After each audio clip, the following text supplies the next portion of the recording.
Senhores, João Fernandes aqui na voz. Quero agradecer a sua presença aqui nesse nosso primeiro episódio da nossa série Lobos Devoradores. Hoje e esses 3 episódios serão episódios extremamente sérios. Não vamos fazer brincadeiras e nem descontrações. Vocês saberão o motivo de tudo isso e eu peço que vocês orem ao Senhor, para que o Senhor tome a mente de vocês cativa, presos e conectados a cada palavra que diremos aqui. Vocês sabem que nossas redes sociais estão aí na descrição e eu peço encarecidamente, prestem atenção e ao ver esse vídeo, o compartilhe com o máximo de pessoas que você puder. Esse conhecimento é fundamental para todas as pessoas. Estou aqui com o Washington, meu amigo, cara, Deus te abençoe. E esse episódio de hoje e os próximos 3, com certeza, são os dos mais relevantes do nosso podcast Gospel. Prestem atenção, porque o que diremos aqui é com certeza da parte do nosso Senhor Jesus Cristo.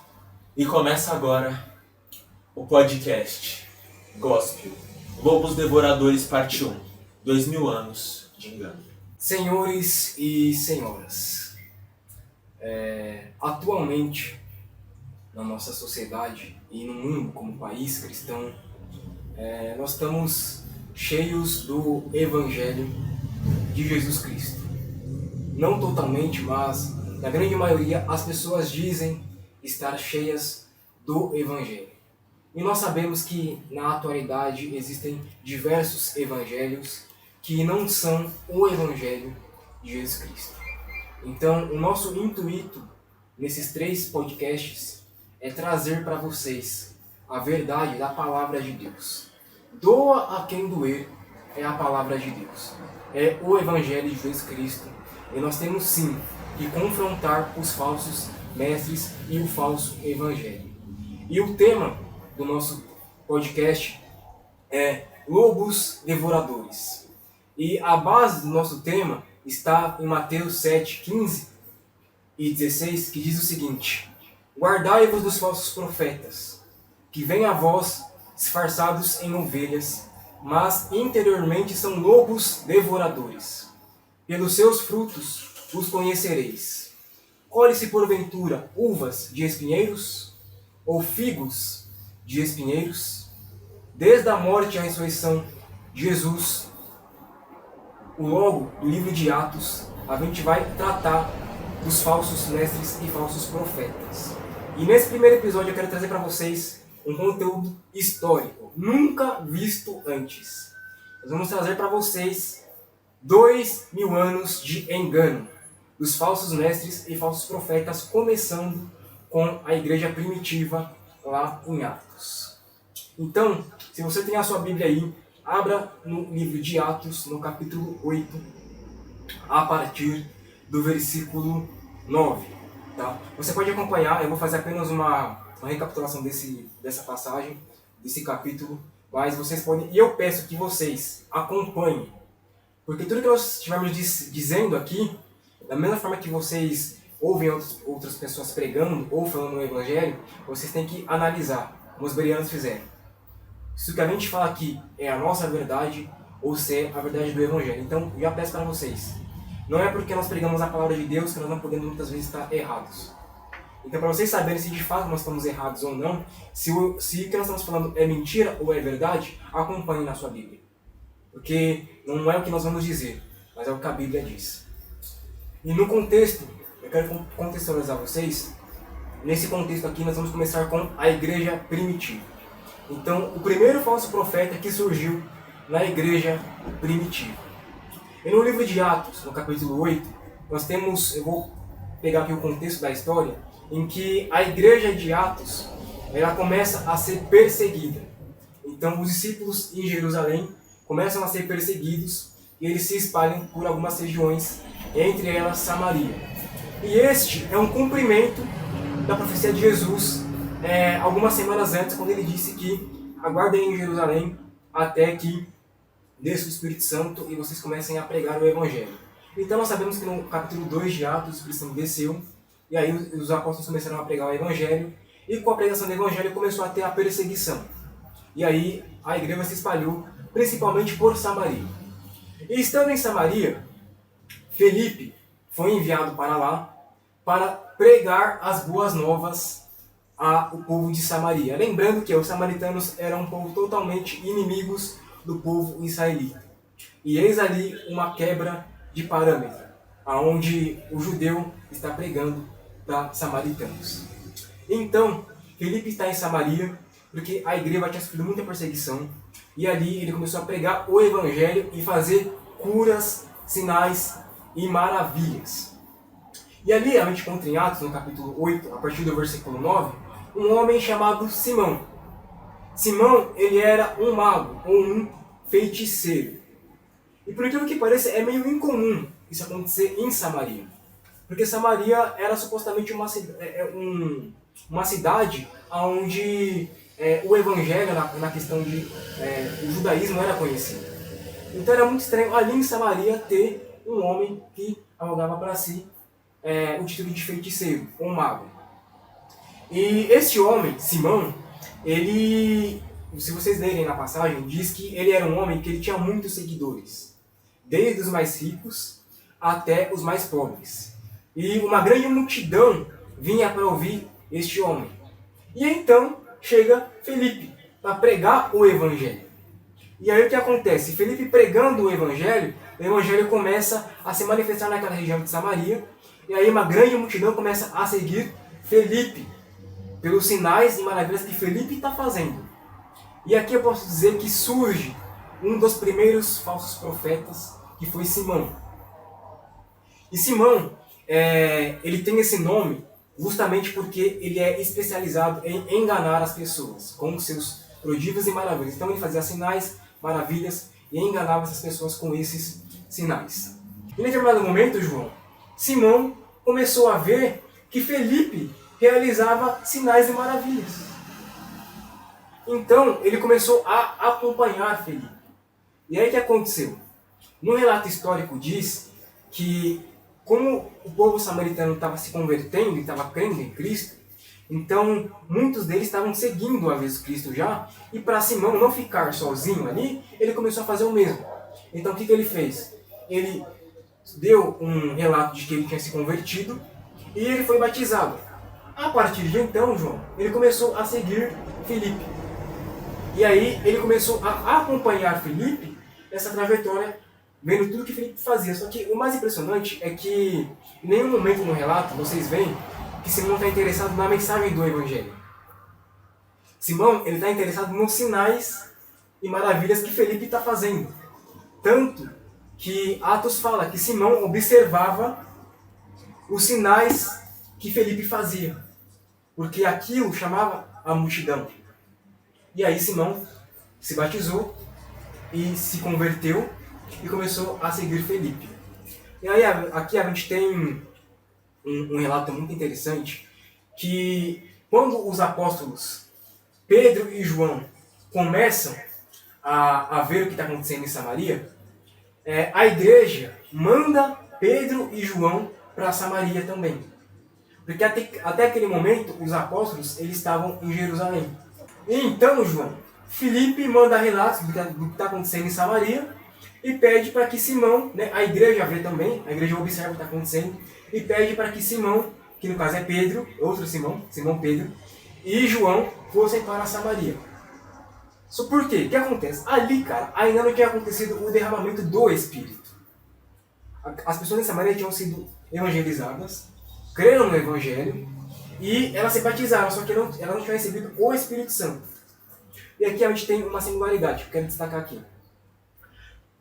No capítulo 2 de Atos, nos declarando que o Espírito Santo desceu de uma maneira sobrenatural sobre os apóstolos. Exatamente. E isso aconteceu somente 4 vezes no Evangelho de Atos. Quer dizer, na carta de Atos. 4 vezes. E isso realmente foi um acontecimento exclusivo que aconteceu 4 vezes. E a segunda vez que aconteceu isso foi em Samaria. Por quê? Pedro e João vão para lá. E aí eles já sabiam que as pessoas ali já tinham se convertido e sido batizadas. Então o que faltava ali? O derramamento do Espírito Santo para testificar que aquelas pessoas tinham nascido de novo. E aí o que acontece? Eles vão lá, e eles oram, e aí tem uma coisa muito interessante que é o quê?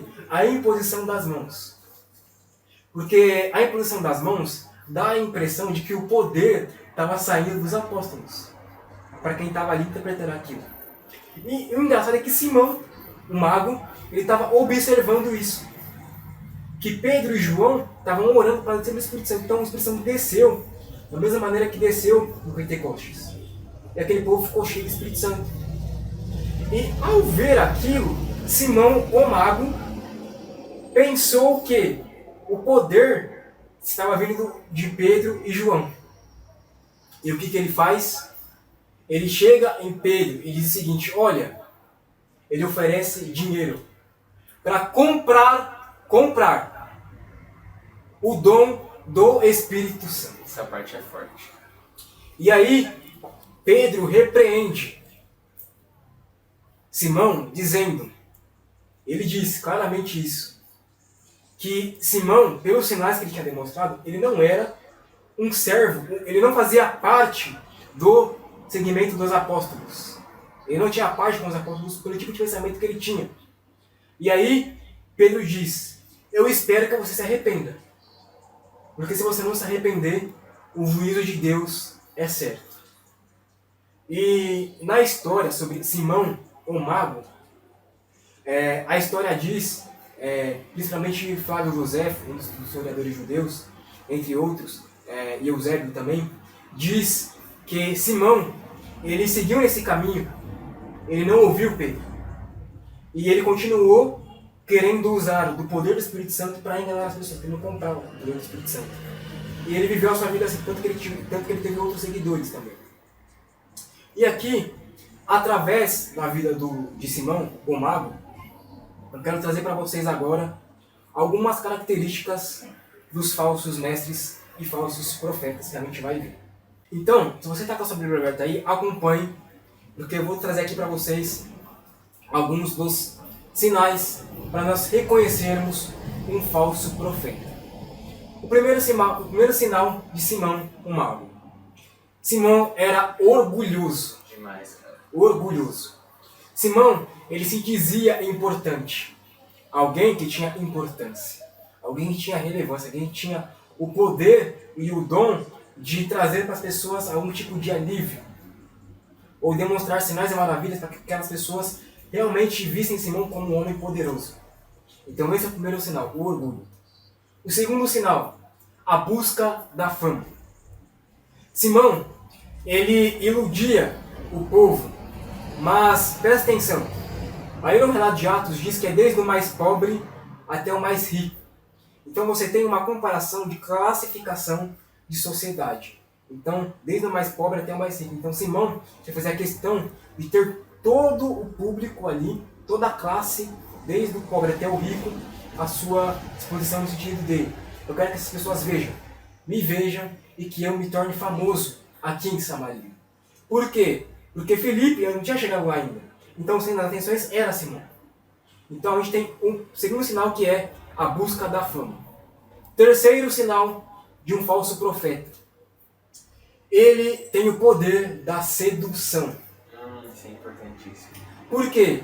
Simão, ele iludia o povo não somente com sinais e maravilhas, mas com o seu discurso.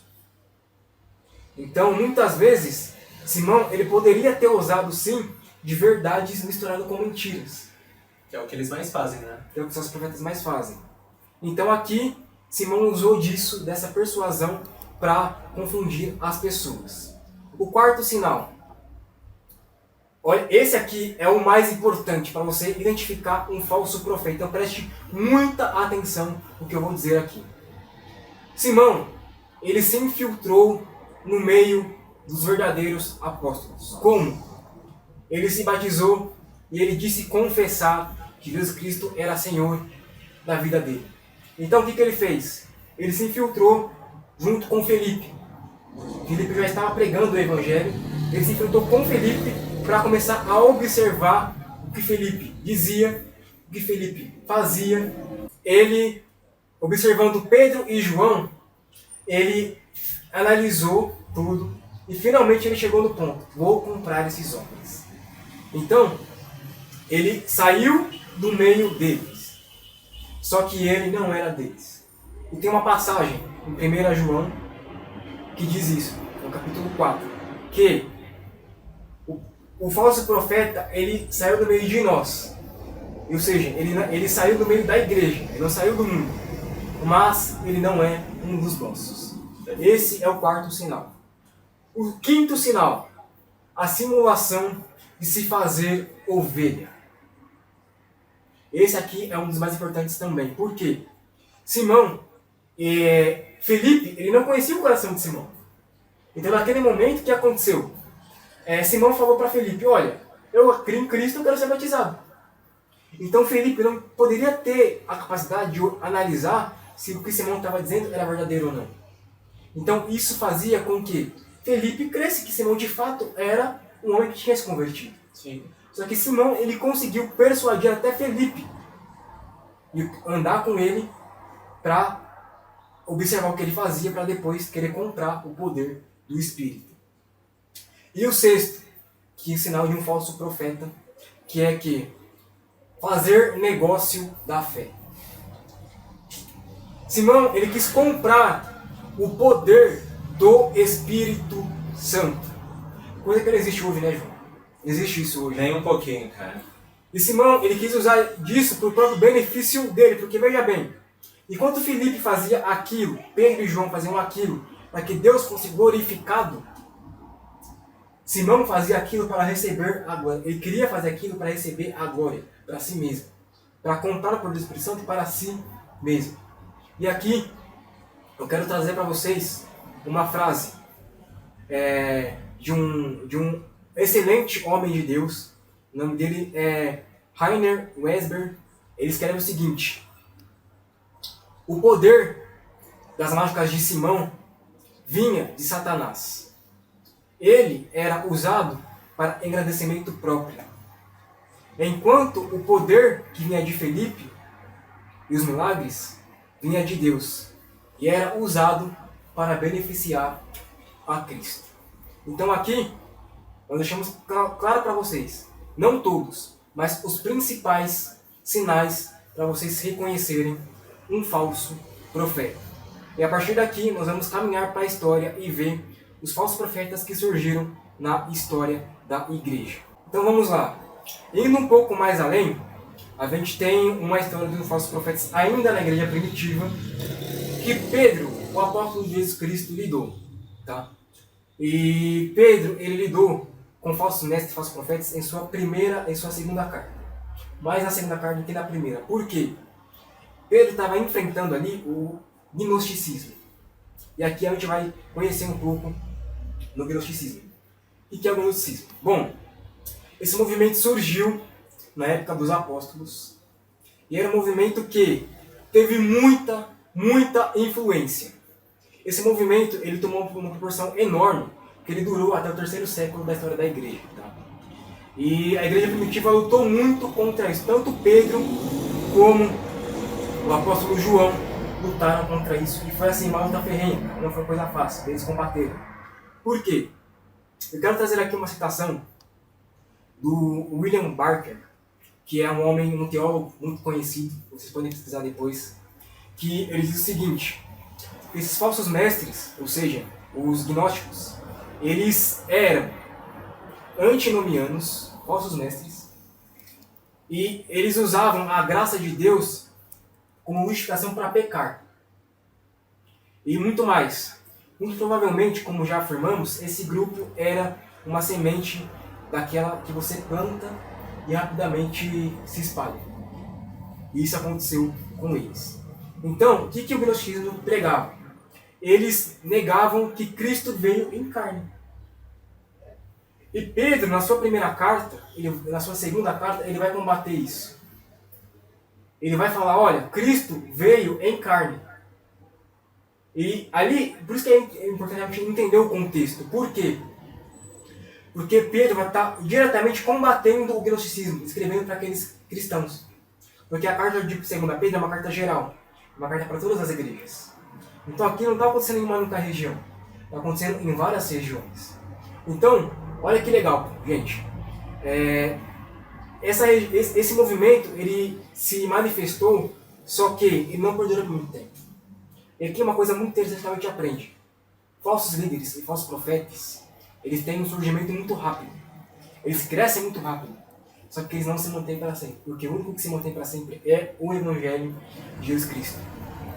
Então, o gnosticismo, ele era uma pregação de que o espírito, a alma é boa, e só que a carne é ruim. Então, assim, já que o espírito é bom, e só o espírito vai ser salvo, vamos fazer o que a gente quiser. Vamos pecar deliberadamente, vamos negar que Cristo veio em carne, e vamos cometer todos os tipos de pecados possíveis, porque afinal, a graça nos basta.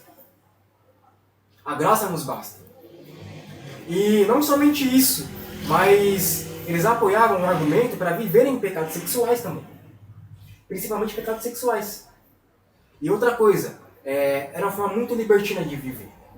Então, o que eles pregavam para as pessoas ali, principalmente os cristãos? Olha, primeiramente, Cristo não veio em carne. Se Cristo não veio em carne, aqui a gente tem uma quebra total da doutrina cristã. Porque se Cristo não se tornou homem, não teve pagamento pelo pecado. Logo, não houve sacrifício pelo pecado. Porque era necessário que um se fizesse homem para que morresse pelos nossos pecados e a gente fosse remidos dos nossos pecados e tivesse uma nova vida. Eles tentam refutar a natureza de Cristo, né, para preservar a vida impura que eles tinham. Exatamente. Da mesma forma, João, em seu primeiro João, né, a carta de João, ele diz, na sua epístola, ele adverte a igreja sobre falsos mestres e falsos profetas. E João também está lidando com o gnosticismo. E aí nós temos dois ensinos de Pedro e de João nesses capítulos. O capítulo 2 de 1 João diz que, novamente, os falsos mestres se infiltram na igreja. Então veja bem, muito provavelmente esses gnósticos, eles se diziam cristãos. E aí, beleza, me converti, sou novo nação, nasci de novo, fui batizado. Agora eu vou me infiltrar na igreja para saber o que eles estão pregando. Porque eu vou criar a própria doutrina para me enganar o povo, para me ter o conhecimento dos outros, para me ser engrandecido. Da mesma maneira. E aqui, os gnósticos, eles pregavam também que essa questão da doutrina, de que Cristo não vem em carne, é muito, mas muito, é uma coisa assim que eu fico, cara, eu falo, meu Deus, como é que pode? É revoltante a palavra. Revoltante. Por quê? É revoltante. Esses gnósticos, eles se diziam que eram cristãos. Tipo assim, cara, é muito fácil você enganar um povo que não tem conhecimento da palavra de Deus. Sim. Então dizer que Cristo não veio em carne é acabar com o cristianismo. É acabar com a doutrina de que Cristo habitou entre nós, e Cristo morreu, sofreu na sua carne e pagou o pecado do homem na sua carne. E muito mais, se Cristo não veio em carne, Cristo também não ressuscitou. Sim. Se não houve ressurreição, hoje Cristo não está no céu. Então vocês veem o perigo de uma distorção leve de uma doutrina que leva a todo o restante da doutrina a ser construída, de que acaba com a fé cristã. Então aqui a gente tem esse primeiro ponto do gnosticismo, do século I ainda, tá?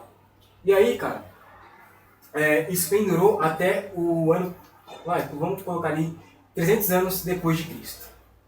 E aí, cara, a gente tem agora uma época muito peculiar que aconteceu ali. E o que aconteceu? O cristianismo estava sendo muito perseguido. Por quê? Não era somente pelos falsos mestres, mas também pelo Império Romano e principalmente pelos líderes religiosos. Então, esses caras estavam sendo muito perseguidos. A igreja passou por uma grande perseguição. E aí, a gente tem uma época na igreja em que a igreja foi perseguida por vários imperadores e muitos deles devastaram a igreja no sentido de morte, no sentido de perseguição, de colocar em arenas para serem comidos por leões. E aí, durante 300 a 350 anos, a igreja passa por essa privação, de que o cristianismo era visto como uma heresia, tanto para os judeus como para os romanos. Por quê? Porque para os romanos, quando se falava da ceia, em comer a carne e beber o sangue de Cristo, eles pensavam que os cristãos faziam isso literalmente, Que era canibalismo. que era canibalismo. Então chamavam o cristianismo de uma seita. Né? E aí, cara, o que acontece? Passado ali 400 anos, surge um imperador chamado Constantino. E esse cara, Constantino, ele meio que ele se converte ao cristianismo. E aí o que acontece? Esse cara ele passa a abraçar o cristianismo. Então imagine um povo que era totalmente perseguido, do nada tem o próprio imperador ao seu favor, ao seu lado. E cara, com a conversão do imperador, se inicia um período da igreja cristã em que, pela primeira vez em toda a história, vai acontecer a união da igreja e do Estado. Ambos se tornarão só um no decorrer da história humana. Durante seu reinado, o cristianismo começou a abraçar algumas ideias que não tinha antes. Do cristianismo puro e simples. O que eles fizeram? As formas de culto, as formas de introduzir o culto começaram a ser modificado. Então os templos, os rituais romanos começaram sutilmente a entrar ali na história da igreja, que antes era livremente pura e seguia somente os princípios de Cristo. Por quê? Porque agora a gente tem um imperador. E tudo que o imperador diz é lei. Então, se o imperador de fato se converteu e isso é lei, então nós temos um homem que representa não somente o Estado, mas agora representa Deus. Representa uma forma de trazer o Evangelho de Deus para nós, homens, tanto ricos como pobres da sociedade. Este homem, o imperador, eu não posso ir contra ele. Então tudo que ele disser, mesmo não concordando, eu tenho que estar ali, seguindo e sendo a favor disso. Cara. Então, ali se inicia isso. E o engraçado, cara, é que nesse momento, Cristo começa a ser deixado de lado. E aí, sobressai o quê? O homem. Porque o imperador, ele é que assim, a gente não sabe, literalmente, se a conversão dele foi genuína. Ou se ele simplesmente foi simpatizante do cristianismo e quis, pô, esse povo aqui está crescendo demais. Sim, sim. Então eu vou me aliar a esse povo. Poderia ser isso, poderia ser. Com certeza, porque isso acontece muito. O povo está crescendo, já que eu não, aquele ditado, né? Não posso contra eles, a gente se junta a eles, né? Não tem como saber se o Constantino realmente se converteu de verdade. Exatamente. E aí, cara, a gente tem um ponto na história agora, que é o quê? Com Constantino veio também o surgimento de uma heresia devastadora dentro da igreja. Por quê? Até o momento que Constantino tinha se convertido, a igreja, mesmo colocando coisinhas ali para acrescentar o evangelho, ela cria no evangelho como Cristo sendo o Senhor e Deus. E isso era inquestionável para todos aqueles que estavam vivendo na época do imperador. E aí, cara, surge um movimento dentro da igreja. Sempre lembrando disso, dentro da igreja surge um movimento chamado arianismo, que surgiu de um cara chamado Ário. O que esse cara chamado Ário pregava? Ele começou a pregar que Cristo não era Deus. Que Cristo ele era uma criatura elevada, que foi criada por Deus, mas elevada. E um texto base que ele usa para descrever isso, né, é o texto em que diz em que Cristo, né, eu acho que é em Atos, eu não lembro se é em Atos, é alguma carta de Paulo, eu não vou me recordar agora, em que Paulo diz que Cristo foi o primogênito dos seres criados, né? Colossenses, né? E aí que Cristo é o primogênito de todas as criaturas. E aí, se não há uma interpretação correta daquele texto, a pessoa vai pegar e falar, não, então aqui está dizendo que Cristo foi criado. Sim, e é só continuar lendo o texto que já refuta essa ideia, né? De Cristo ter sido uma criatura criada. Mas igual você sempre diz, eles criam teorias e angariam pessoas para compactuar daquelas teorias que eles criam, e aí se populariza muito rápido. E é interessante que você vê que esses falsos mestres, falsos líderes, principalmente aqui na igreja primitiva, o que eles faziam? Eles usavam o texto bíblico para distorcer a verdade. Por quê? A Bíblia é a autoridade suprema e a regra de fé. Se eu usar a Bíblia e distorcer ela, como eu estou usando a Bíblia, a palavra de Deus, então eu vou colocar para o povo que isso aqui é verdade. Porque lembrando que Pedro, ele cita em sua segunda carta que muitos falsos mestres e falsos profetas liam as cartas de Paulo e eles propositalmente distorciam aquilo que Paulo falava. Então lembre-se, essa carta aqui de Paulo já tinha sido lida na maioria das igrejas. Sim. E aí chegou esse cara aqui também. E provavelmente pode ser que ele tenha lido essa passagem. Sim. E aí, nessa passagem, ó, eu vou ler essa passagem para vocês. Isso aqui quer dizer que Cristo não é Deus. Cristo é uma criatura evoluída. E aí, cara, muito interessante que teve um cara que rebateu ele. Porque aqui nós estamos falando de homens que estudaram a Bíblia. Homens que eram eruditos da fé. E esse homem chamava Atanásio. Atanásio foi combater direto desse cara chamado Ário. Durante muito tempo houve esses conflitos. Então, um dizia uma coisa, outro dizia outra. E lembrando que dentro do Império Romano, todos viviam em uma única sociedade. Então todos partilhavam de um único pensamento.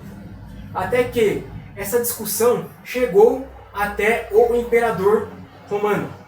Chegou ali até Constantino.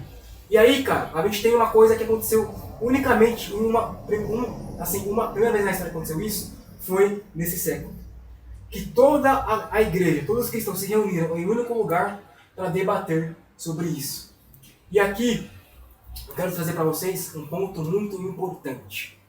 Dando um spoiler para vocês, mas vai trazendo esse ponto importante. O Evangelho, sim, tem que ser formado de doutrinas sistemáticas, de doutrinas onde nós pegamos e analisamos a Bíblia. Por quê? Porque é através do estudo da palavra de Deus que nós vamos combater os falsos ensinos. Porque não dá meramente para viver uma vida cristã sem ter conhecimento da palavra. E aqui no concílio, o primeiro concílio, o concílio de Niceia, é onde se inicia o primeiro debate cristão da história. Onde nós temos um falso profeta dizendo que Cristo não é Deus e um homem chamado Atanásio defendendo o Evangelho de Jesus Cristo. E aí isso chega até o imperador. E cara, houve longos e longos dias de debate, de Atanásio refutando e trazendo evidências de que Cristo era Deus. E uma das principais evidências que ele trouxe, cara, foi quando ele reuniu, né, a questão da doutrina de Cristo, principalmente usando o livro de Hebreus. Que o livro de Hebreus, ele trata da doutrina de Cristo. Cristo como sumo sacerdote, Cristo como Deus. Fala de hierarquia, né? A hierarquia. Então ele conseguiu desmoronar esse tipo de pensamento herético de Ário, né? E aí, cara, a gente teve essa época da igreja que teve o primeiro concílio de Niceia, onde houve um debate público sobre as questões doutrinárias do Evangelho. Porque veja bem, se você não tem doutrina, você não tem disciplina. Se você não tem disciplina, você não tem ensinamentos. E a Bíblia, querendo ou não, nós não conseguimos lembrar de tudo ou colocar tudo na nossa cabeça. Então, a gente precisa estudar assim, separadamente cada tópico, cada tema. E aqui, o que estava sendo colocado em jogo era a divindade de Cristo. E aí, eles pegaram para debater e refutar esse cara. Então, o que aconteceu aqui nessa época? O imperador Constantino, o que ele fez? Ele falou assim, olha, vocês arianos estão pervertendo a palavra de Deus. E vocês estão expulsos da comunhão aqui com o clero, ou seja, com os teólogos que realmente defendem a palavra de Deus. E eu não quero mais saber disso aqui. O que acontece? Esses caras, eles saem do meio, né, dali do palácio, só que eles continuam morando ali na região. Eles continuam disseminando esse tipo de evangelho. E aí, cara, a gente tem uma história muito importante que, durante a história da igreja, do Império Romano, a igreja ela meio que foi dividida. O Império Romano ele foi dividido. Por quê? O Império Romano sofreu muitas perseguições dos bárbaros. Por quê? Como eu te falei, começou a entrar muitas doutrinas que não eram essa doutrina.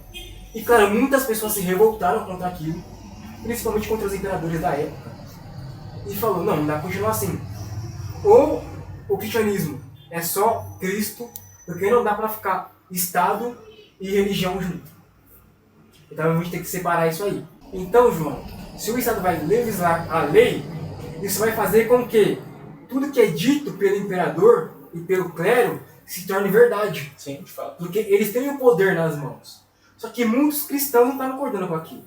Para eles, eles tinham que voltar à raiz do evangelho puro e simples. E aí o que aconteceu? Esses cristãos eram chamados de bárbaros. E aí o que aconteceu? Houve uma divisão do Império Romano, tanto no Ocidente como no Oriente.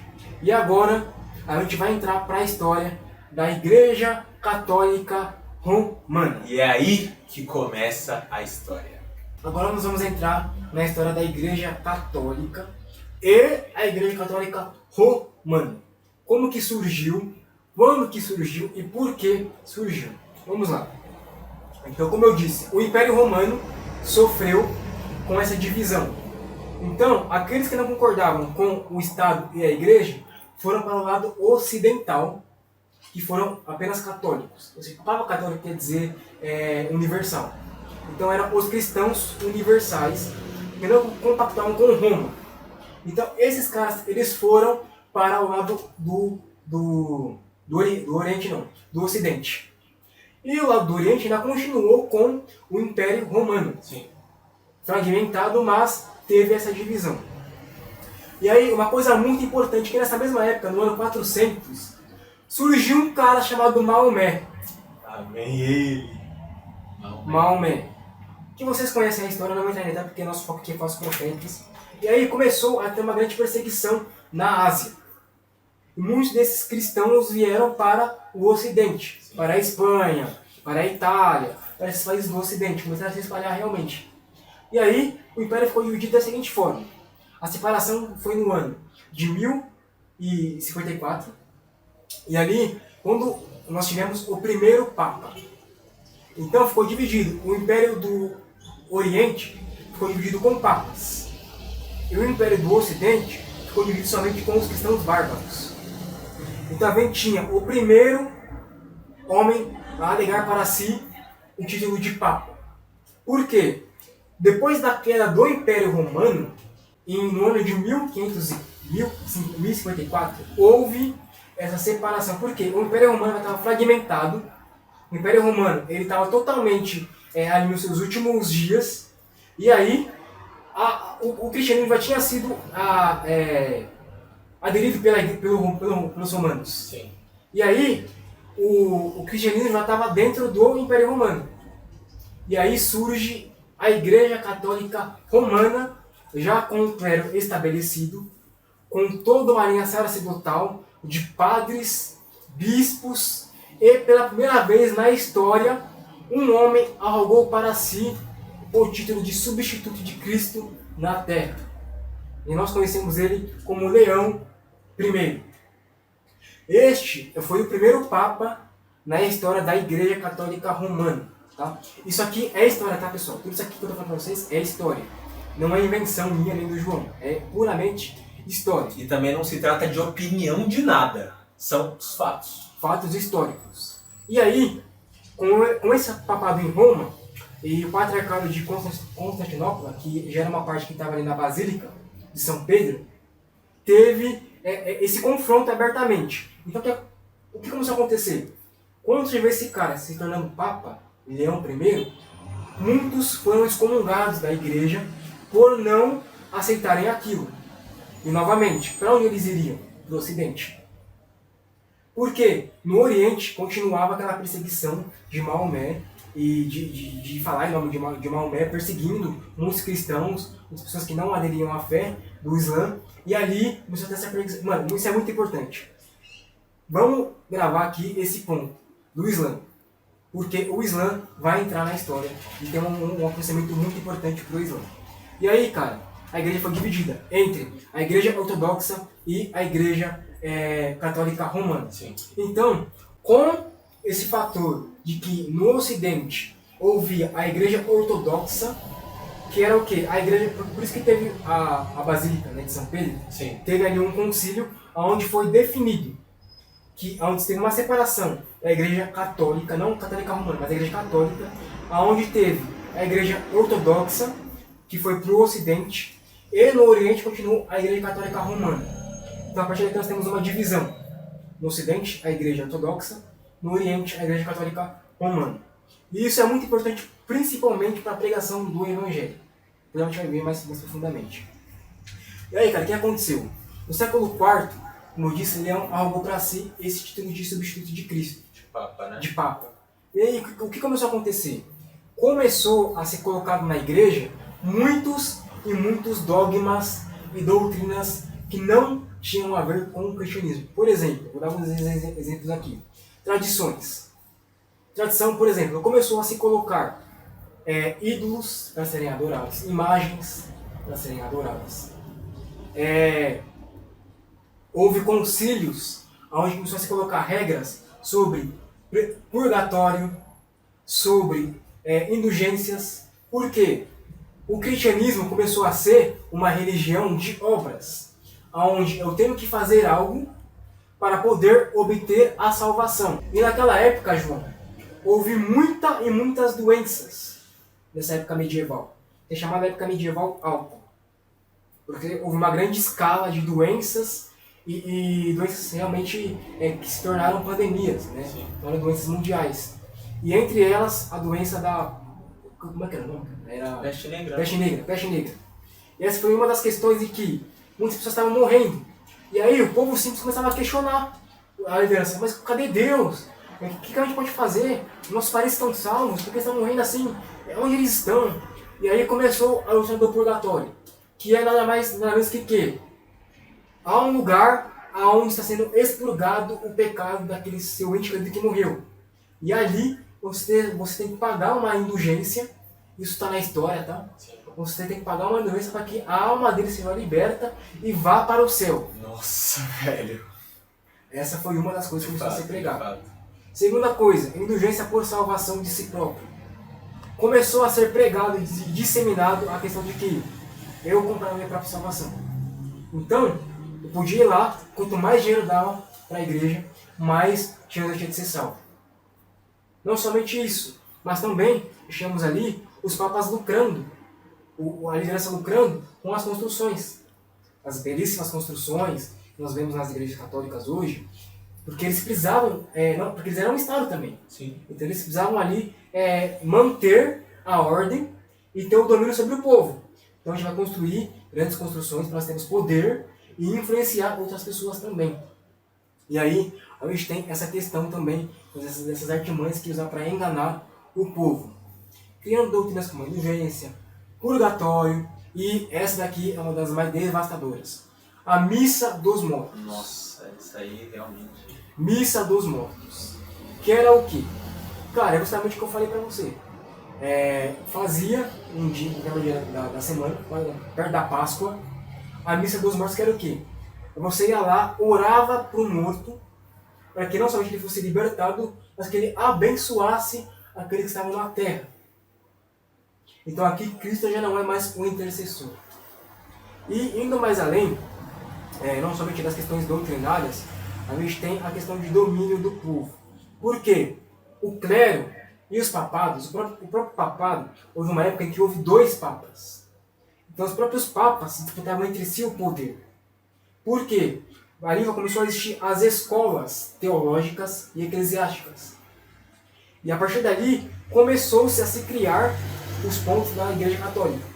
Então, a missa do sétimo dia, os pontos cardeais, o que nós cremos como Igreja Católica.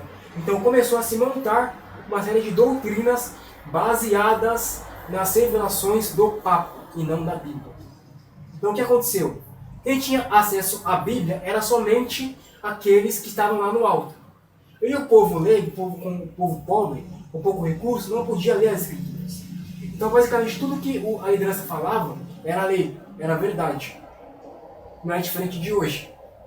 E aqui nós entramos em uma época em que nós vamos descobrir o que de fato aconteceu e houve muitos homens que se revoltaram contra isso e nós vamos ver agora quem são esses homens. Bom, agora nós vamos falar da Reforma Protestante, João. E depois os dias atuais. Então, a Reforma Protestante, muitas pessoas pensam que começou com Martinho Lutero, só que não. Antes dele, houve muitos outros reformadores que tentaram ir na Igreja Católica e falar: isso aqui não está certo, o Evangelho é isso aqui. Por quê? Muitos homens eruditos estudavam a Palavra de Deus, tinham a Bíblia à sua disposição no latim e no grego. E aí, muitos homens começaram a traduzir a Bíblia, só que, lembrando sempre, isso não era levado ao povo. O povo não podia ler a Bíblia. Então a Bíblia era somente para os eruditos, para os homens da lei, aqueles que continham a lei em suas mãos, para a Igreja Católica, os papas, bispos e também padres. E aí, cara, teve alguns movimentos que eu não vou citar, porque é história, né? Nosso foco aqui são os profetas. A gente vai falar agora de um homem de Deus que foi combater este movimento chamado catolicismo romano. Lembrando que nós não estamos aqui dizendo que a Igreja Católica atual é assim. Tá? Isso aqui é um fato histórico em que, se você buscar na história da Igreja, isso aqui realmente aconteceu e está escrito na história. Isso era normal. Nós estamos apenas trazendo fatos que ocorreram. Tá? Então, a Igreja Católica Romana, ela realmente se corrompeu nesse aspecto de trazer coisas de fora e colocar ali dentro coisas que não são dessa doutrina. E aí, Lutero, lendo Romanos capítulo 6, onde fala que somente a graça salva, que a graça é suficiente para salvar, ele lê aquele capítulo e ele se converte. Por quê? Lutero era um homem que era cheio de medos. E o principal medo dele era o medo do inferno e principalmente da ira de Deus. Lutero, ele via Deus como um Deus raivoso, Deus que quer punir e matar e condenar o pecador a todo momento. Então, nesse contexto em que a Igreja Católica imprimia nas pessoas um medo para quê? Para que as pessoas fossem escravas pela indulgência, para comprar a salvação, eles colocavam um medo. E Lutero sentia esse medo. Porque Lutero, ele era um monge. E aqui, se deparando com Romanos, ele tem a sua visão aberta para o que é o Evangelho. E só Cristo e a graça é suficiente para salvar. E aí, em 1517, nós temos a famosa Reforma Protestante, onde Lutero coloca suas 95 teses na porta da igreja de Wittenberg. E ali, Lutero, ele coloca as suas 95 teses e declara: eu estou colocando aqui para vocês que somente Cristo e a graça salva. Tudo que vocês estão fazendo aí não é o Evangelho, de fato. A tentativa da reforma não foi formar uma nova igreja, foi reformular a igreja a voltar aos princípios básicos da doutrina cristã da época dos apóstolos, da doutrina dos apóstolos. Sim. Foi o que Lutero tentou fazer. E aí, cara, com essa tentativa, é obviamente que Lutero, ele foi muito perseguido, ele foi convocado a se retratar das 95 teses que ele tinha escrito. Tanto que a gente tem um relato que um dos padres que cuidava de Lutero, ele sequestrou Lutero para Lutero não ser morto. Sim, que ia, né? Ia ser morto. E aí, o concílio do papado convoca Lutero para que Lutero fosse retratar as 95 teses. Uma coisa que eu acho demais é que nós também devemos fazer isso como igreja. É não ter medo de morrer, de dar a vida pelo Evangelho, pela verdade. E aí nós temos um momento em que o clero olha para Lutero e pergunta para ele: Lutero, você vai renunciar ao que você disse? E Lutero, ele olha para aqueles homens e diz assim: a minha mente é cativa à palavra de Deus. Se a palavra que eu li não me convencer, eu não vou renunciar ao que vocês estão pedindo para que eu renuncie.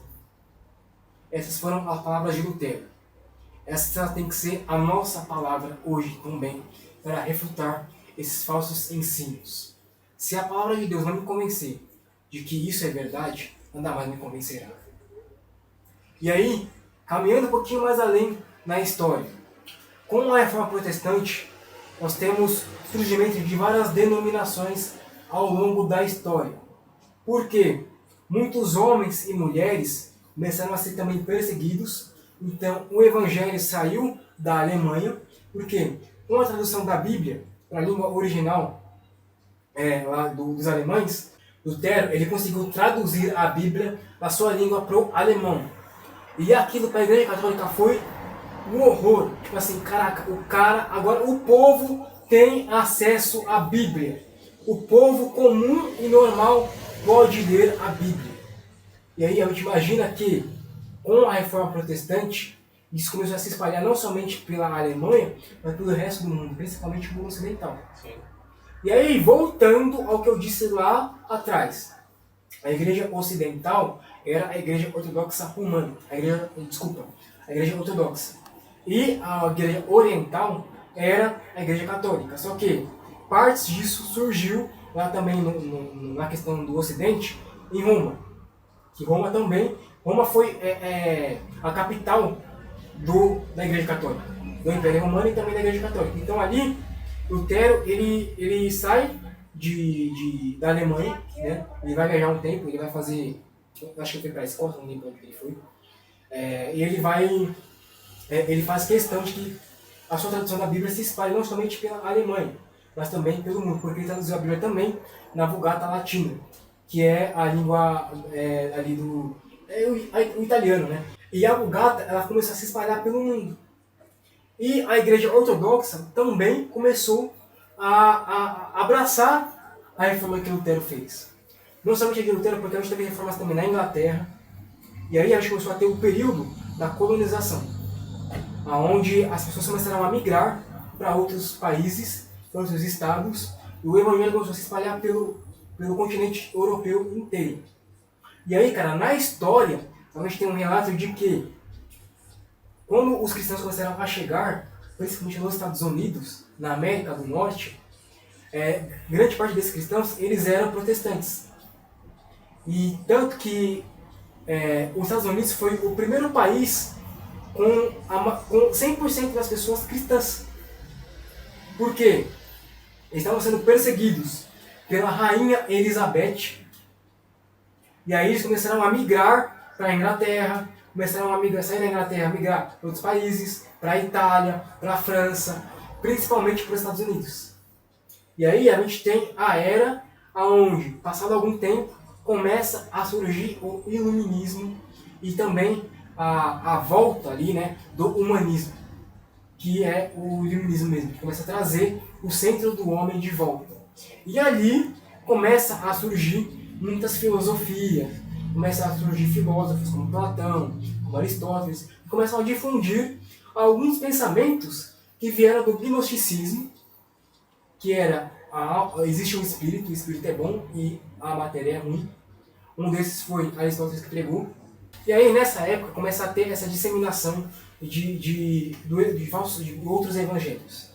E aí surgem William White, surge George Miller, surge tantos outros falsos profetas que começam a ter divisões de igrejas, denominações.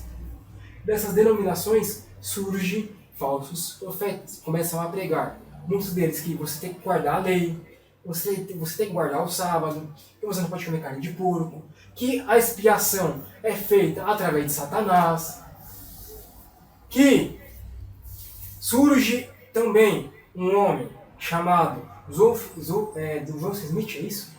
Joseph Smith, esse cara aí, que surgiu do movimento dos Mormons.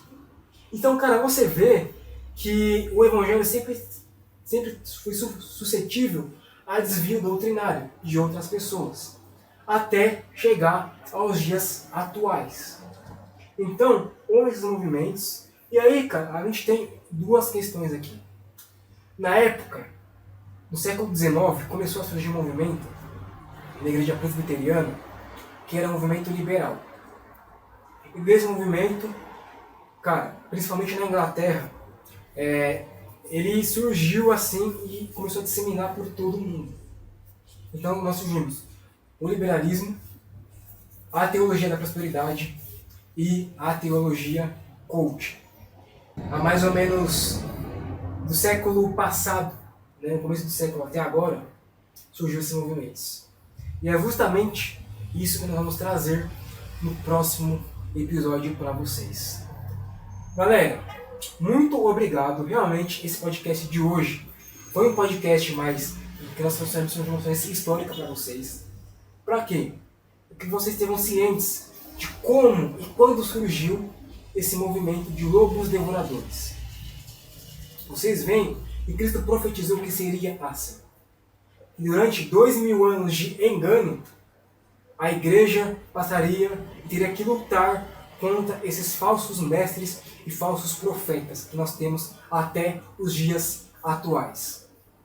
E nós vamos continuar lutando contra isso, porque a luta não é nossa. Esses homens não estão lutando contra nós, eles estão lutando contra o próprio Deus.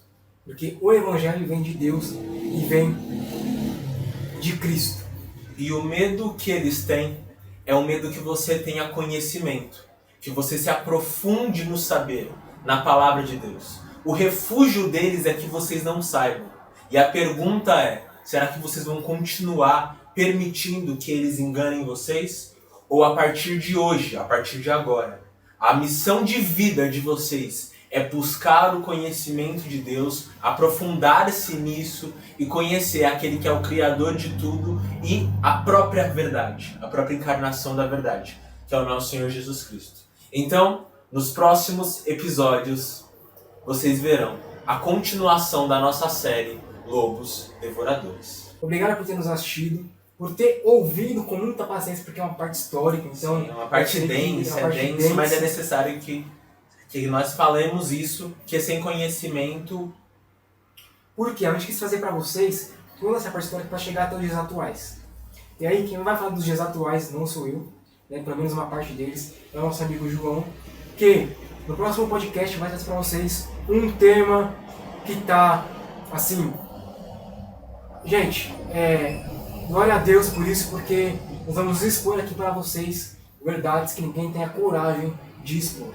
E lembrando, redes sociais, pode aqui embaixo, e também nós temos o nosso Gospel Mantenedor. Você pode fazer lá uma doação com o valor simbólico que você quiser para nos ajudar a manter o nosso podcast ativo. Então, fiquem com Deus e até o próximo episódio do Gospel Podcast.